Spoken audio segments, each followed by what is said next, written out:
উসমান হাদির খুনের ঘটনায় নতুন মোড়। দল থেকে বহিষ্কার মির্জা আব্বাস, সামাজিক মাধ্যমে গুঞ্জনের রহস্য কি? হাদি হত্যার অর্থ যোগানদাতা হিসেবে আটক বিতর্কিত বিএনপি নেতা মির্জা আব্বাস। রিমান্ডে চাঞ্চল্যকর তথ্য ফাঁস, ৬ মাস ধরে হাদিকে হত্যার ভয়ঙ্কর ছক। জালে নিজেই আটকা পড়ল খুনি। শহীদ ওসমান হাদির খুনের ঘটনায় নতুন মোড়, ফাঁস হল রাঘব বোয়ালদের মুখোশ। খোঁজ মিলল হাদি হত্যার অন্যতম মাস্টারমাইন্ড। আসসালামু আলাইকুম দর্শক, হাদি হত্যাকাণ্ডে বড় অগ্রগতি, অবশেষে গ্রেফতার হয়েছে প্রধান খুনি ফয়সাল। পুলিশের জিজ্ঞাসাবাদে উঠে এসেছে চাঞ্চল্যকর তথ্য। এই হত্যাকাণ্ডের পেছনে মাস্টারমাইন্ড হিসেবে উঠে এসেছে মির্জা আব্বাসের নাম। পরিকল্পনা থেকে শুরু করে হত্যার নির্দেশ সবকিছুর সাথেই জড়িত ছিল সে। আইনশৃঙ্খলা বাহিনী জানায় তদন্তে আরও গুরুত্বপূর্ণ তথ্য সামনে আসতে পারে। দর্শক, এ বিষয়ে বিস্তারিত জানতে পারবেন এই ভিডিওতে, তাই এক সেকেন্ডও না টেনে পুরো ভিডিওটি দেখবেন। চ্যানেলে নতুন হলে সাবস্ক্রাইব করে রাখবেন পরবর্তী আপডেট পাওয়ার জন্য। ভিডিওতে একটি লাইক করে দেখতে থাকুন সম্পূর্ণ ভিডিওটি। হলো হাদির যে হত্যাকারী ফয়সাল, তাকে ডিওএইচএস এর একজন ব্রিগেডিয়ারের বাসাতে আত্মগোপনে রাখা হয়েছে। জুলাই বিপ্লবী শহীদ শরীফ ওসমান হাদির খুনিকে তা আজ আর গোপন নেই। কিন্তু অবিশ্বাস্য হলেও সত্যি, আজ পর্যন্ত সেই খুনি ফয়সাল করিম মাসুদ ধরা পড়েনি। বরং সময় যত গড়াচ্ছে তত তার অবস্থান নিয়ে ধোঁয়াশা বাড়ছে। শুধু সোশ্যাল মিডিয়া নয়, একবার এক তথ্য দিচ্ছে খোদ প্রশাসনের দ্বারাই। তবে হাদির খুনির অবস্থান নিয়ে সর্বশেষ যে তথ্য পাওয়া গিয়েছে তা শুনলে রীতিমতো আতকে উঠবেন প্রিয় দর্শক। কারণ উনি এমন এক জায়গায় সুরক্ষিত আছে যেখানে শুধু রাষ্ট্রের প্রভাবশালী ব্যক্তিরাই আশ্রয় পায়। আজ আমরা জানব হাদির হত্যাকারীকে কোথায় লুকিয়ে রাখা হয়েছে আর কারা তাকে বাঁচাতে মূল কালপ্রিটের ভূমিকা পালন করছে। আজ আমরা টেনে খুলে ফেলব সেই ভয়ঙ্কর বেঈমানদের মুখোশ। হাদি হত্যাকাণ্ডের রহস্যময় ঘটনা প্রবাহ জানতে ভিডিওটি শেষ পর্যন্ত দেখুন। শহীদ ওসমান হাদির খুনি সাবেক ছাত্রলীগ নেতা ফয়সাল করিম মাসুদের সর্বশেষ অবস্থান যাচাই করে পাওয়া গেছে এক হাড় হিম করা তথ্য। সর্বাধুনিক প্রযুক্তি ব্যবহার করে দেখা গেছে তিনি বাংলাদেশেই আছেন।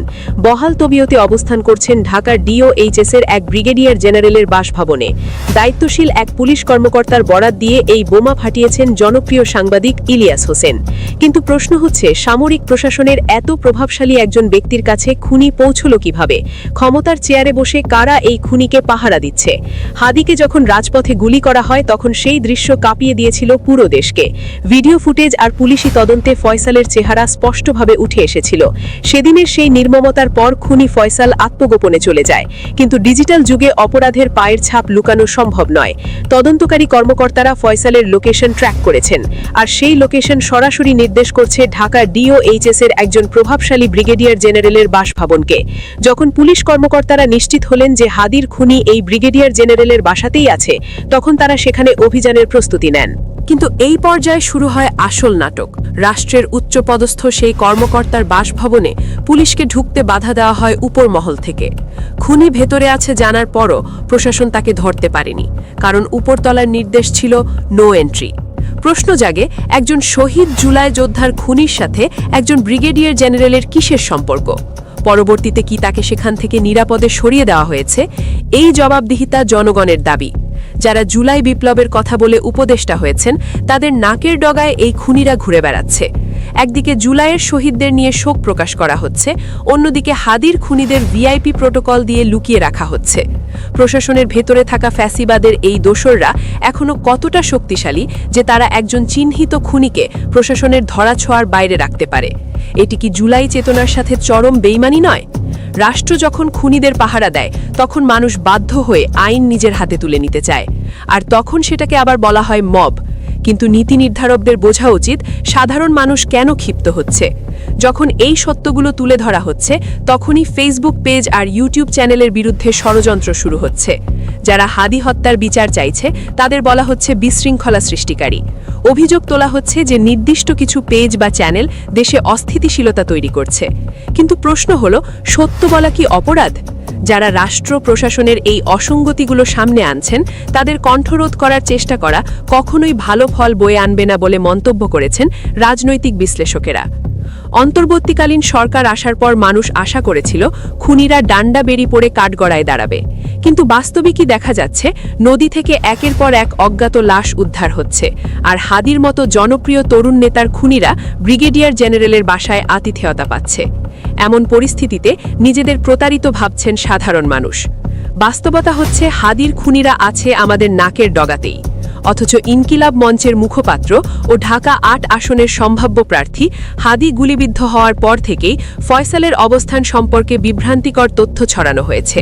হাদি গত বছরের ১২ই ডিসেম্বর ঢাকার পুরানা পল্টনের বক্স কালভার্ট রোডে গুলিবিদ্ধ হন। এর পরপরই সোশ্যাল মিডিয়ায় ছড়িয়ে যায় ময়মনসিংহের হালুয়াঘাট সীমান্ত দিয়ে ভারতে পালিয়েছে হাদির হত্যাকারী ফয়সাল ও আলমগীর। আবার কেউ কেউ বলেন তারা সিলেট সীমান্ত দিয়ে পালিয়েছে। এমনকি ফয়সালকে সীমান্ত পার করে দেওয়ার অপরাধে দুজনকে গ্রেপ্তার করে রিমান্ডে নেয় পুলিশ। পুলিশের পক্ষ থেকে এটাও জানানো হয় যে ফয়সাল ভারতের মহারাষ্ট্রে অবস্থান করছে, যা মোবাইল ট্র্যাকিংয়ের মাধ্যমে জানা গেছে। বাংলাদেশের আইন শৃঙ্খলা বাহিনী প্রথমে জানিয়েছিল সন্দেহভাজনরা ভারতের দিকে পালিয়ে যেতে পারে, কিন্তু নির্দিষ্ট প্রমাণ বা স্থানে পৌঁছানোর নিশ্চয়তা নেই। এর সপ্তাহখানেক পরেই আবার তথ্য বদলে যায়। ২১শে ডিসেম্বর এক সংবাদ সম্মেলনে পুলিশের অতিরিক্ত মহাপরিদর্শক খন্দকার রফিকুল ইসলাম বলেন, ফয়সালের খুনি বাংলাদেশের সীমান্ত পার হয়ে গেছে কিনা নাকি দেশে আছেন এ বিষয়ে সুনির্দিষ্ট তথ্য নেই। পুলিশ প্রশাসন স্পষ্টভাবে কিছু জানে না বলে জানিয়ে দেন তিনি। তবে জনগণকে এক ধরনের সান্ত্বনা দিয়ে বলেন, তদন্তকারী কর্মকর্তারা সর্বোচ্চ চেষ্টা করছেন, অপরাধী সম্পর্কে বিভিন্ন তথ্য পাওয়া যাচ্ছে। এর কিছুদিন পর প্রধান অভিযুক্ত ফয়সাল করিম মাসুদ ভিডিওতে এসে নিজ মুখে দাবি করেন তিনি ভারতে নেই, বরং এখন তিনি দুবাইয়ে আছেন। সরকার ও তদন্তকারীদের বিরুদ্ধে নানা অভিযোগ তোলেন তিনি ভিডিওতে। পরবর্তীতে জানানো হয়, হাদি হত্যাকাণ্ডের মূল দুই আসামি ভারতের মেঘালয়ে পালিয়ে গেছেন। তাদের পালাতে সহায়তাকারী দুই ভারতীয় নাগরিক মেঘালয়ে গ্রেপ্তার হয়েছেন।